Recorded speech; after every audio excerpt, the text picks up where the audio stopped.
Okey, LGBT adalah suatu fenomena di mana ramai mereka menyalahkan suatu keadaan diri mereka itu sendiri dipilih Allah, kata mereka. Baik, ditentukan Allah. Kita terlupa, di dalam dunia ini, setiap apa yang dijadikan Allah ini, kita perlu lihat dari sudut hikmah dan sudut ikhtiar. Maka hikmah itu dilihat pada perintah Allah. Ikhtiar itu kita perlu lihat pada diri kita. Apa yang kita perlu usahakan untuk melaksanakan perintah Allah. Tanpa melihat kepada perkara yang dijadikan Allah itu. Dalam satu sudut, kalau jadi, kalau benda itu benda buruk, maka kita tahu dah jadi. Kita biarkan saja. Terutama tentang LGBT ini. Jadi, LGBT ini adalah berkaitan dengan tekanan perasaan ataupun trauma. Yang mana daripada trauma atau tekanan perasaan ini merubah atau mengubah sikap dan sifat seseorang itu. Daripada ianya normal, sukakan lelaki, iaitu orang wanita, sukakan lelaki, akan berubah menjadi sukakan wanita kerana bencinya mereka pada lelaki. Berkaitan dengan trauma.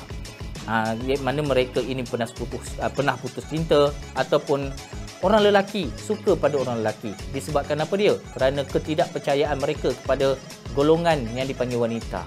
Ini berlaku disebabkan tekanan perasaan. Kita tidak boleh tolak perkara ini berkaitan dengan perasaan ataupun berkaitan dengan kejiwaan. Tanpa kita sedari, perkara ini telah menarik kita kepada isu-isu yang membawa kepada hal-hal meletakkan Allah itu yang menjadikan mereka sebegitu. Benar hakikatnya. Tetapi secara adabnya, kita perlu lihat apa penyelesaiannya. Sudah tentu yang dijadikan, yang diizinkan Allah itu adalah perkara yang tidak diredai Allah. Sudah tentu dilihat kepada kita. Kita nak biarkan ataupun kita perlu cari jalan untuk selesaikan.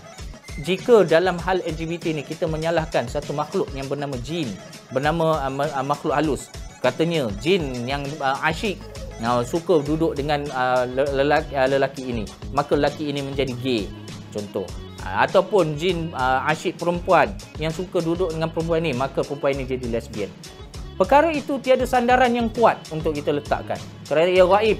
Apabila gaib dan ia tiada sandaran, maka tidak wajar kita letakkannya sebagai hujah, sebagai suatu pandangan, suatu pegangan. Amat berbahaya sehingga daripada itu orang akan mencari jalan yang tidak sepatutnya. Apabila jalan yang tidak sepatutnya berlaku, tidak adalah penyelesaiannya sampai ke sudah.